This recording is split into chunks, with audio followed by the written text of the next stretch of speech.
औज़ुबिल्लाहि मिनश्शैतानिर्रजीम बिस्मिल्लाहिर्रहमानिर्रहीम।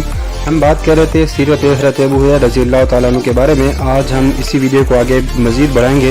हज़रत अबू हुरैरा रज़ियल्लाहु ताला अन्हु में इल्म के हुसूल की ख्वाहिश इतनी शदीद थी कि वो ख्वाहिश से बढ़कर हिर्स का रूप इख्तियार कर चुकी थी। आम तौर पर लोग हज़ूर अकरम सल्लल्लाहु अलैहि वसल्लम से ज़्यादा सवालात करते हुए झिझक महसूस करते थे, लेकिन हज़रत अबू हुरैरा रज़ियल्लाहु ताला अन्हु ने आप सल्लल्लाहु अलैहि वसल्लम से सवाल पूछने में कभी भी हिचकिचाहट महसूस नहीं की।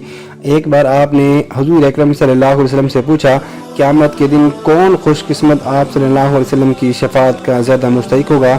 रसूल अकरम सल्लल्लाहु अलैहि वसल्लम ने फरमाया, हदीस के बारे में तुम्हारी हिस्स देखते हुए मेरा पहले से ख्याल था कि ये सवाल तुमसे पहले कोई और नहीं करेगा। हज़रत अब्दुल्ला बिन उमर खलीफा सानी हज़रत उमर रज़ियल्लाहु ताला के साहबजादे और मशहूर साहबी रसूल हैं। आप फरमाते हैं कि अबू हुरैरा हम सबसे ज़्यादा हदीस जानते थे, और इमाम शाफी का भी कहना है कि अबू हुरैरा रज़ियल्लाहु ताला अन्हु अपने हम असर हुफ़ाज़ में सबसे बड़े हाफिज़ थे। हज़रत अबू हुरैरा रज़ियल्लाहु ताला अन्हु की बयान करदा रिवायात की तादाद 5347 या 74 बताई जाती है। इनमें से 325 हदीस मुत्तफ़िक़ अलैह हैं। हालांकि आपने रसूल अकरम सल्लल्लाहु अलैहि वसल्लम की खिदमत में बहुत तवील अरसा नहीं गुजारा। इसकी वजह आप खुद बयान करते हैं कि आपने फरमाया, लोग एतराज़ करते हैं कि अबू हुरैरा हदीसों को बयान करता है, हालांकि मुहाजिरीन और अंसार इन हदीसों को बयान नहीं करते। लेकिन एतराज़ करने वाले इस बात पर गौर नहीं करते कि हमारे मुहाजिर भाई अपने कारोबार में लगे रहते हैं, अंसार अपनी ज़राअत की देखभाल करती हैं। मैं सारा वक्त हज़ूर अकरम सल्लल्लाहु अलैहि वसल्लम की खिदमत में गुजारता था। जिन औकात में वो लोग मौजूद न रहते थे, मैं उन औकात में भी मौजूद रहता था। दूसरे ये कि जिन बातों को वो भुला देते थे, मैं उनको हमेशा याद रखा करता था। हज़रत अबू हुरैरा रज़ियल्लाहु ताला अन्हु नबी अकरम सल्लल्लाहु अलैहि वसल्लम के साथ मुतादिद ग़ज़वात में शरीक हुए, लेकिन ग़ज़वात में मुसलमानों की फतह के बाद जो माल गनीमत हाथ आता, आप उससे ला ताल्लुक़ रहते थे। हत्ता कि एक बार रसूल अकरम सल्लल्लाहु अलैहि वसल्लम ने पूछ लिया कि अबू हुरैरा, तुम इस माल गनीमत का सवाल क्यों नहीं करते जिसका तुम्हारे दूसरे साथी सवाल करते हैं? इल्म दीन के शिदाई ने अर्ज़ की, मेरी दरख्वास्त हुई है कि आप मुझे वो इल्म सिखाएं जो अल्लाह ने आप सल्लल्लाहु अलैहि वसल्लम को सिखाया है। ये सुनकर रसूल पाक सल्लल्लाहु अलैहि वसल्लम ने फरमाया, चादर फैलाओ। हज़रत अबू हुरैरा रज़ियल्लाहु ताला अन्हु ने अपनी चादर फैला दी। फिर हज़ूर अकरम सल्लल्लाहु अलैहि वसल्लम अहादीस बयान फरमाने लगे।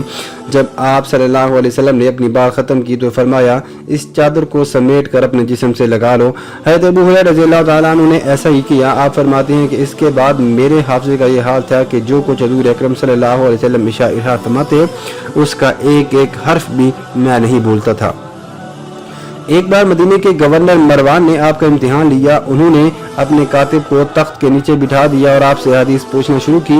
हज़रत अबू हुरैरा रज़ियल्लाहु ताला अन्हु अहादीस बयान फरमाते जाते थे और तख्त के नीचे छुपा हुआ कातिब लिखता जाता था। एक साल बाद मरवान ने फिर इसी तरह से अबू हुरैरा को बुलवाया और कातिब को तख्त के नीचे बिठा दिया, अहादीस पूछना शुरू की।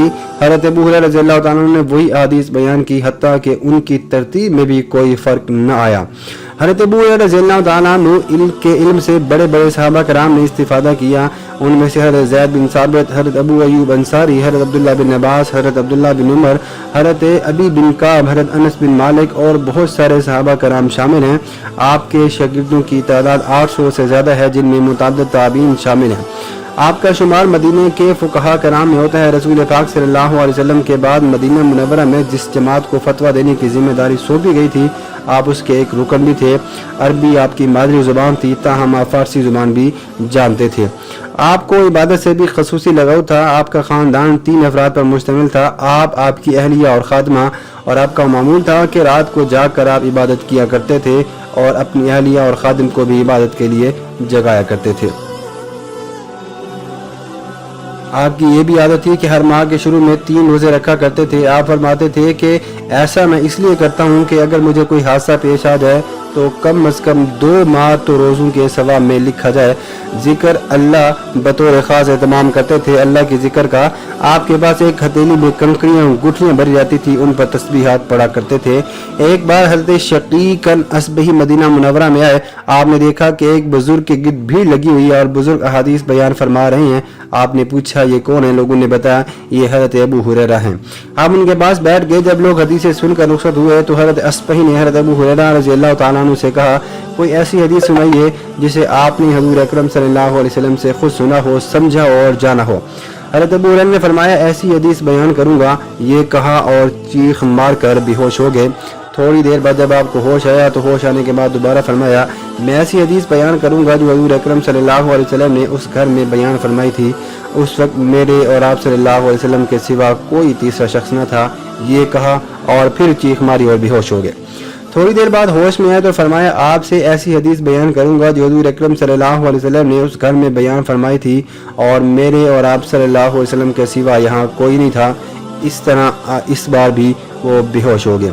حضرت اسبری نے آپ کو تھام لیا، دیر تک تھامے رہے. حضرت ابو ہریرہ کو ہوش آیا تو فرمایا کہ رسول اکرم صلی اللہ علیہ وسلم نے فرمایا تھا قیامت کے دن سب سے پہلے 3 آدمی طلب کیے جائیں گے، ایک عالم قرآن، دوسرا راہ خدا میں شہید ہونے والا، تیسرا دولت مند. اللہ تعالیٰ عالم دین سے پوچھیں گے کیا میں نے تجھ کو قرآن کی تعلیم نہیں دی تھی؟ وہ کہے گا ہاں میرے خدا. اللہ تعالیٰ دیا فرمائیں گے تو نے اس پر کیا عمل کیا؟ وہ جواب دے گا رات دن اس کی تلاوت کرتا تھا. اللہ تعالیٰ فرمائیں گے تو جھوٹا ہے، تو اس لیے تلاوت کرتا تھا کہ لوگ تجھے قاری کا خطاب دیں. چنانچہ خطاب دیا جائے گا. پھر دولت مند سے بھی یہی سوال کیا جائے گا کہ میں نے تجھے دولت نہیں دی تھی؟ تو وہ کہے گا اللہ تعالیٰ تو نے مجھے بے پناہ دولت دی تھی. اللہ تعالیٰ پوچھے گا تو نے اس دولت کا کیا کیا؟ وہ کہے گا کہ میں صلہ رحمی کرتا تھا، صدقہ دیتا تھا. اللہ تعالیٰ فرمائے گا یہ شخص بھی جھوٹا ہے، تیرا مقصد یہ تھا کہ تو فیاض اور سخی کہلائے گا.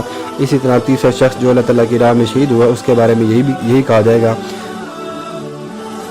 یہ حدیث بیان کرنے کے بعد حضرت ابو ہریرہ رضی اللہ تعالیٰ عنہ نے فرمایا یہ حدیث حضور اکرم صلی اللہ علیہ وسلم نے میرے زانوں پر ہاتھ رکھ کر فرمایا ابو ہریرہ سب سے پہلے انہی تینوں پر جہنم کی آگ بھڑکائی جائے گی. اس حدیث کو رسول پاک صلی اللہ علیہ وسلم کو بیان کرتے ہوئے حضرت ابو ہریرہ رضی اللہ تعالیٰ عنہ کا 3 مرتبہ بے ہوش ہو جانا آپ کے خوف خدا کی بے پناہ شدت کو ظاہر کرتا ہے. آپ اس حقیقت سے بخوبی باخبر تھے کہ انسان اگر ساری عمر نیک عمل کرتا رہے لیکن اس کی نیت درست نہ ہو تو اس کے سارے اعمال ختم ہو جاتے ہیں، برباد ہو جاتے ہیں، اس سے کوئی صلہ نہیں ملتا. تو دوستو یہ تھی آج کی ویڈیو. آج کی ویڈیو میں ہم نے بات کی سیرت حضرت ابو ہریرہ رضی اللہ تعالیٰ عنہ. آپ ہی نبی اکرم صلی اللہ علیہ وسلم کے وہ جلیل القدر صحابی تھے کہ جنہوں نے سب سے زیادہ صحابہ میں آپ صلی اللہ علیہ وسلم سے احادیث کو روایت کی ہے. اگلی ویڈیو کے لیے نیکسٹ ویڈیو کے آنے تک اپنا بہت سارا خیال رکھیے گا. اللہ حافظ.